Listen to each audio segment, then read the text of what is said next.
Internetinis naujienų portalas Gargždapilis svečiavosi Klaipėdos įmonėje Rekseda, kurioje dirba beveik 200 žmonių ir kurių dauguma su regos, klausos ar psichinė negale. Apie tai, kaip žmonėms su negale sekasi integruotis į darbo rinką, kalbamės su įmonės vadove Kristina Zibalienė. Įmonės direktorė mums pasakojo ne tik apie tai, kaip prieš 14 metų pavyko išvesti bendrovę iš skolų. Kalbėjomės apie valstybės požiūrį į neįgaliųjų įdarbinimą, subsidijų svarbą bei Klaipėdos miesto savivaldybės paramą neįgaliuosius įdarbinusiai įmoniai. Šalia mūsų yra biblioteka, mūsų patalpose įsikūrusi, kur jie gali garsinės knygas, brailio rašto knygas pasiimti ir skaityti. Aišku, čia gali ne tik su regos negale ateiti žmonės, gali sveikieji yra ir jiems pritaikytos knygos, tai sveikųjų raštas.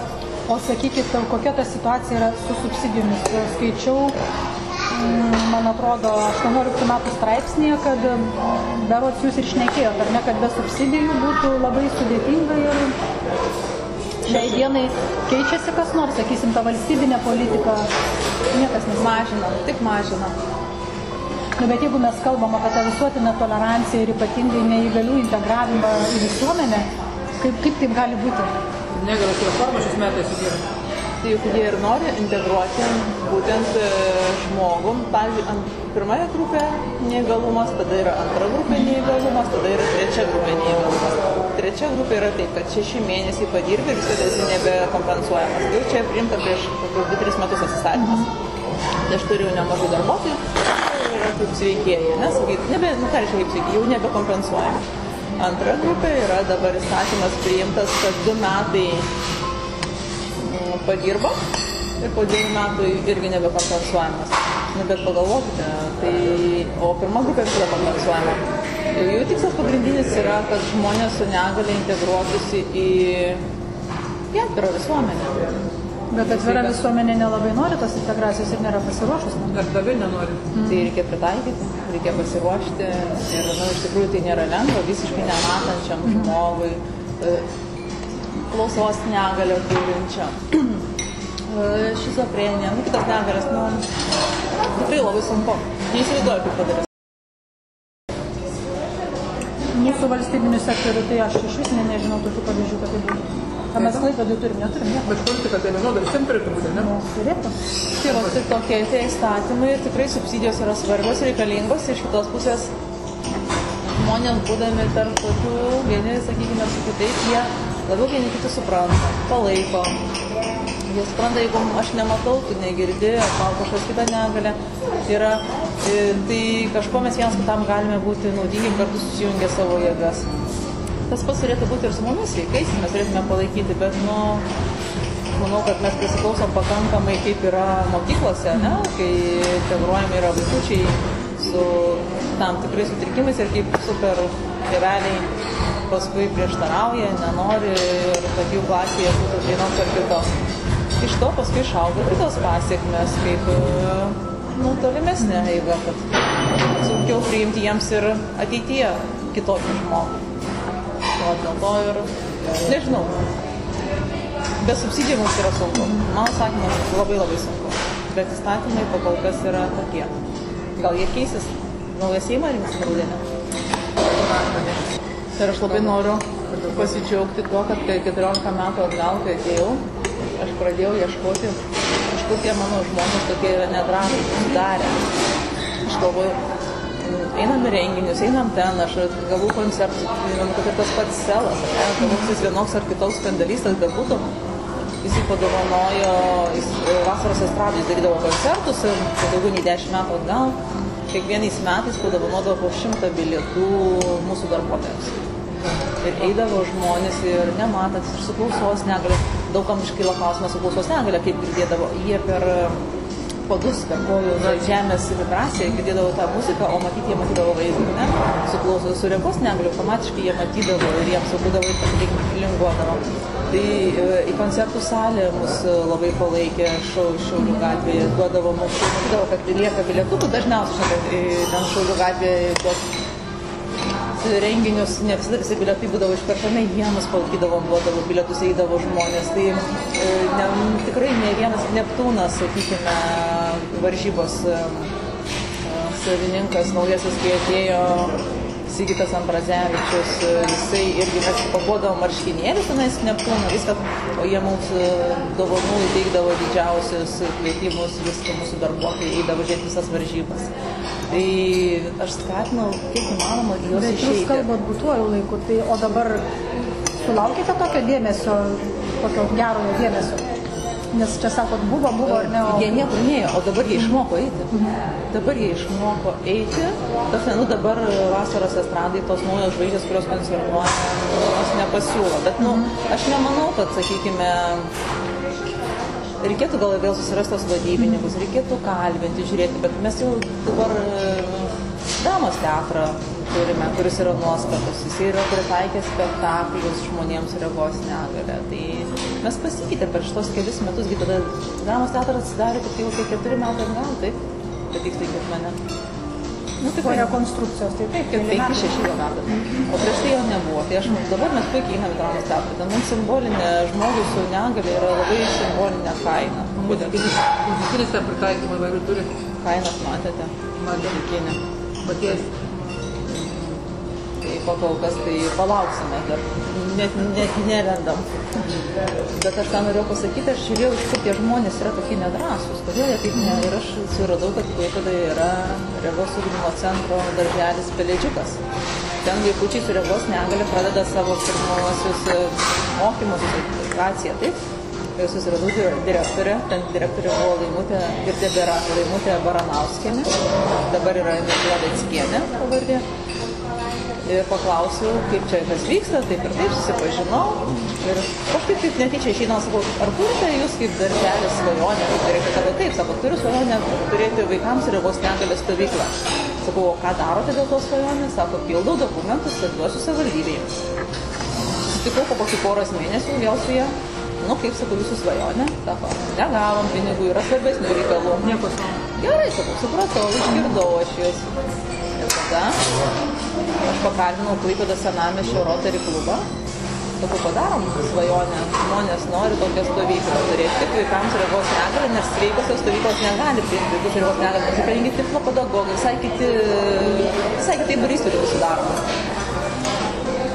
Ir Klaipėdos senamiesčio Rotary klubas sutiko.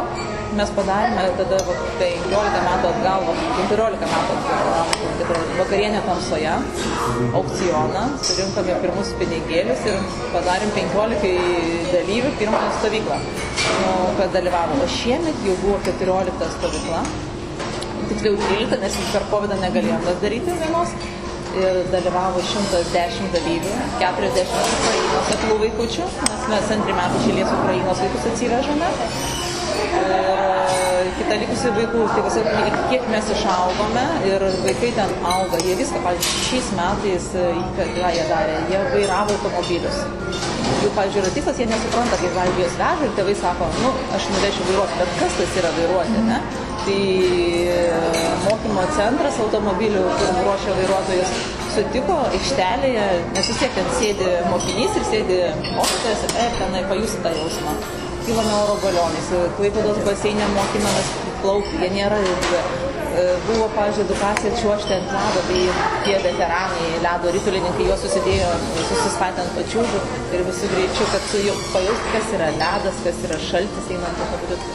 Ir tas daug edukacijų, daug sėkmės kviečiamės tų tokių sėkmės pamokų, kaip pavadinti, žmonės, kurie ir kunigas buvo žygis, ir Seimo narys, ir karininkas, ir kurie turi regos. Ir dabar laukiame, kitais metais jau tarėme su ta mergaitė, kur yra Indrė, kur karate trenerė yra ir pati pasiekus nemažai su Indrė, taip vardas jos yra. Nelabai žinau. Su regos negalia. Aha. Ar čia Klaipėdietinė yra? Ne. Tai vat, kad papasakotų savo sėkmės istorijas, kad nenuliūst, nenukabint nosies, kad galima viską siekti, dalyti, žiūrėti, nes neskaitau jau apie tai, kad žurnalistai buvo atvažiavę, tai pačios mūsų žodžių, kaip pasakė, Vytautas, kaip jis pasiekė, ką tas pats Vilmantas, man atrodo, buvo atvažiavęs pavaduotojas, Tokių pakviečiam, kurie skirtingų profesijų, ką galima pasiekti žmogui su regos negalia, kaip galima išaugti. Kad nereikia, aišku, Rekseda yra gerai, bet ne visi gali būti meistrai, nes nereikia vien tik meistrai. Bet galima ir daugiau kažką pasiekti. Jau nekalbu apie masažo salonus, kurie padaro, atsidaro. O jūs matote tokių iniciatyvų, jų atsiranda, sakysim, nes jūsų tai, ką jūs darote, yra labai daug. Nes darote daugiau, negu greičiausiai priklauso vadovai daryti, ar ne? Ar, apie Lietuvą sudėtinga šnekėti Klaipėdos krašte, ar jūs žinote tokių panašių iniciatyvų, kad žmonėms neįgaliesiems būtų kuriamos darbo vietos, arba bent jau kažkokie projektai daromi iš privačių irgi tokių iniciatyvų? Klaipėda nežinau. Nėra. Gal kokie, bet aš negaliu sakyti, kad gal pavieniai yra mažos įmonėlės, nes mes esame, man atrodo, Lietuvoje patys stambiausi pagal darbuotojų skaičių. Nes visada visi, kas kur ką filmuot, kalbėti, dėliotis, tai visą laimę, kad mes ne Vilniuje. Jeigu Vilniuje, man tikriausiai čia duris neusidarinėtų, nes dažnai koks ir interviu reportažas ir filmavimai vyksta Lireguse, tada mūsų įmonė yra Vilniuje. Liregusas, tai ten filmavimai vyksta. O tai pas mus visada visi skambina. Pas mus ko tik nebuvo, pas mus ir buvo ir ponia Maldeikienė, ir Guoga, ir iš tokių, žinoma, prieš rinkimus, daugiau. Jie po rinkimų nevažiuoja pas mus. Nebuvo nei vieno. Po rinkimų nebuvo nei vieno, patikėkite. Pasakykit problematiką jūsų, nes dabar visi kalba, aš irgi tai pagalvoju, užduosiu jums tokį klausimą, nes jis visiems dabar aktualus. Dirbtinis intelektas, technologijos, ar ne, jūsų darbuotojai vis tiek yra tokia jautri sritis, dirbama rankomis, rankų darbas kruopštus, klausa. Dirbtinis intelektas taikosi jau atimti darbo vietas iš sveikųjų ir tų profesijų aš paskaičiau, išvardinama artimiausių metų iki artimiausius 30 metų. Rašoma, mums nebereiks buhalterių, mums nebereiks juristų. Jūs nejaučiate tokios grėsmės, jūsų įmonės nejaučiate tos grėsmės, kad technologijos ateina ir jūs tapsite, jums bus dar sudėtingiau? Ne, visiškai ne. Pirmiausiai, aš esu iš gyvenimo didžiulė optimistė. Čia iš manęs to negalima atimti. Antra, mes darome kiekviena įmonė, kad ir kiek jinai būtų robotizuota, jinai turi 10% rankinio darbo. Visi turi rankinio darbo bent iki 10%. Aš niekada nežiūriu 90%. Mes žiūrim tik į tą 10%. Mes ir klausime, kas pas jūs yra tai, ką jūsų robotai negali padaryti. Robotai ne viską gali padaryti. Mes niekada neėmėm tą, ką daro robotai. Mes prisitaikėme į tą, kur reikia jiems padėti. Mes turime savo nišą. Ir dirbtinis intelektas mums tik tai padės.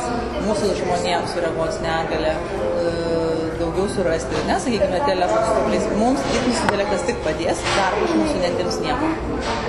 Galbūt, sakykime, ateityje galim sakyti, kad vadovai sako, kad bus reikalingi. Tai viskas tvarkoja, gal atsiras robotas, kuris bus toks pats žmogiškas, suprantantis žmonės ir viskas tvarkoja. Jeigu tik tai atsiras, tai mes visiems ateina tos pertraukos, bet iš darbuotojų darbo netims niekas. Nes jūs optimistai, aš vis tiek noriu jūs kažkaip tai, o problematikos jūsų pačios didžiausios šiai dienai, su kokiom grėsmėm, su kokiom, jeigu paklausčiau šių dienų jūsų didžiausios bėdos ir problemos, ką jūs įvardinate, su kuo jūs susidurėte? Realiai bėdų nėra, didelių kažkokių tokių, viskas galima susidėlioti, susikurti. Vienintelis yra noras, kad netimtos būtų subsidijos iš žmonių. Jeigu tai yra svarbu, mes negalime padaryti taip kaip sveikas žmogus, nes dėl to tikriausiai ir yra neįgalumas ir grupė nustatyta. Juk šiaip jau nedaryti, tada mes visi turėtume turėti grupės. Jeigu yra nustatyta, jeigu žmogus nemato, negirdi, turi kitą negalę, jis negali būti prilygintas darbo jėga lygiai taip pat kaip nors mano darbuotojai. Idealiai dirba, jie matėte kaip koridoriais vaikšto, jūs net nepavytumėt. Juose tas savarankiškumas labai jaučiasi, pasitikėjimas labai jaučiasi. Aš tuo žaviuosi ir visada tą skatinu. Bet subsidija mums tiek yra reikalinga. Mes neturime robotų, matėte, mes viską rankomis pakuojame, darome. Mes tą nišą turim, bet Reikia suprasti ir tas įmonės, kurios mums duoda darbą, jeigu mes neteksim subsidijos, jeigu mes padidinsime kainas, jie tada mąstys, kaip tai robotizuotis. Visada, kai tu kažką tai neteiki, tada tu pradedi galvoti, aha, jau tau per brangu, tai galbūt galima automatizuoti, galbūt kažką tai galima daryti. Bet tai kainuoja didelės investicijas. Mums robotizavimas vis tiek reikalingas. Aišku, gali kitą darbelį surasti, kaip kažką tik patinka. 10% visada yra rankinio darbo, kurį robotas nepadaro. Bet tu būsi labai labai brangus ir tada tiesiog yra ir daug įvairių įmonių, kur žmonės pensinio amžiaus susirenka, ne, ir pakuoja. Įkalinimo įmonės įvairius pakavimo darbus atlieka. Yra organizacijos įvairiausios atlieka, ne, irgi pakuoja daro. Tai va čia mums gali būti skriauda, neteko subsidijų. O tai sakykit, tas būtent subsidijavimas jums padeda laviruoti rinkoje nekeliant kainų, nes dabar kainos kyla kosmiškai visame kame, visose sektoriuose, visų produktų. Tikrai taip. Nes kitaip tai, subsidijavimas. Mes gauname subsidijas, pas mus 80% žmonių yra su įvairia negalia. Ne visi subsidijuojami, kaip ir minėjau, bet didžioji dalis taip subsidijuojama yra. Mums tai yra svarbu. Aš manau, kad kiekvienai mes jau nebegalim pavadinti socialinį įmonį, kurie dirba žmonės su įvairiomis negalėmis ir gauna užimtumo tarnybos subsidiją, subsidija yra svarbi. Tai ką mes įrašom prašymus, jeigu mums tai nebūtų svarbu, ar mes veltume visą tas dokumentacijas, visus tos dalykus, imtume, darbintume ir dirbtume. Tai šiandien dienai, jeigu būtų mūsų klientas užsakovas valstybė, galbūt būtų kiti įkainiai. Dirbams į privačių sektorių, tai turime būti konkurencingi. Kaina yra svarbu. Aš vėlų šaliu. Sakykit, iš savivaldybės kokią nors jaučiat, kokią paramą ar moralinę bent jau? Kiekvienais metais mes esame atleidžiami nuo žemės nuomos mokesčio. Čia jau yra pliusas. Nes kiekvienais metais aš argumentuoju, kad gyventojų pajamų mokesčio mes surenkam kelis kartus daugiau, negu reikia sumokėti žemės nuomos mokestį. Mes esame naudingesni savivaldybei, partneriai, kad augtume, suteiktume darbo vietas, kad žmonės nesėdėtų namuose, tik tai iš pašalpų. Tuo pačiu GPM surenkame tikrai gerą sumą savivaldybei. Biudžetą pildo. Mes nesame tie, kurie išlaikytiniai, taip. Ne. Mes tikrai save puikiai išlaikom. Žmonės gauna atlyginimus, žmonės juos leidžia, žmonės vartoja, žmonės keliauja, žmonės perka. Tai jie tokie pat yra vartotojai, kaip be turizmo iš mūsų yra. Tai vėlgi mes duodame pridėtinę vertę ekonomikai. Labai gerai. Atlyginimas didelis.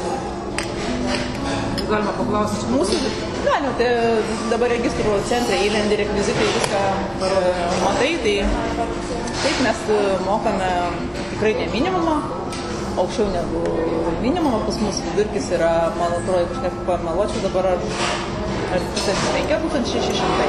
1500–1600. Reikėtų pasitikslinti dabar, kad nebūčiau prisikėlus. Geras atlyginimas. Čia su mokesčiais, ar atidinti mokesčius reikia, tai taip, vidurkis. Atvirkimo tai sparčiai, taip ceche pasižiūri, kaip dirba. Mes nebūrelis, mes gamybinė įmonė, bet stengiamės žmonės, kad turėtų kuo aukštesnės kategorijas, kurie dirba, kuo daugiau uždirbtų. Tikrai, tai atspindi rekvizituose. Pasižiūrėjau, kaip rankos dirba, taip tiesiog.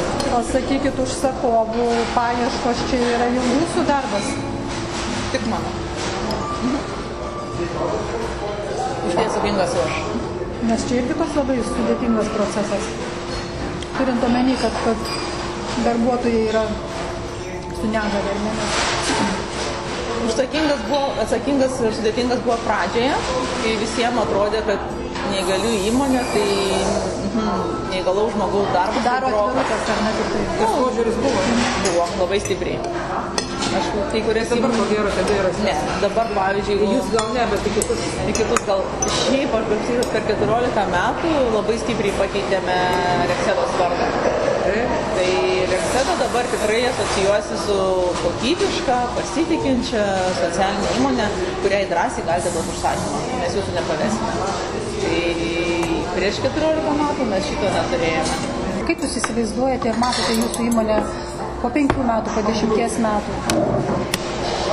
Kokia tai būsų tik daugiau ir geriau? Tik geriau, tik tobulesni, jau turėsime kažką naują, sukūrę naujus setus, įsirengę, dirbsime su kokia nors nauja kompanija. Tai geriau. Didesnis mūsų kiekis tų žmonių. Nes vis tiek yra malonu suteikti naujiem darbuotojam darbo vietas. Tik tai vėlgi būti atsakingai už tokį skaičių žmonių irgi yra sudėtinga. Nes aš visada dauginu tą skaičių minimum iš 2, nes pas tą žmogų yra namuose kitas žmogus, kuris aš nežinau, ar turi darbą, ar neturi darbą, bet įsipareigojimus jie visi turi prieš kažką. Prieš bankus, prieš vaikus, prieš artimuosius, prieš vienas prieš kitą. Ir jeigu, kaip buvo, sakykime, kovidas, kai mus visus uždarė, prasidėjo karas, nežinia vėl ateina, tu visada galvoji, pirmiausia, ne apie save, o kaip va šitiems žmonėms reikės, kaip su visą tą dalyką darytis, išsitvarkyti. Tai va, kuo didesnis skaičius žmonių priemi, tuo didesnė atsakomybė aš užsikraunu savo. Tai va čia yra toks niuansas. Bet mums bus tik geriau po 5 metų.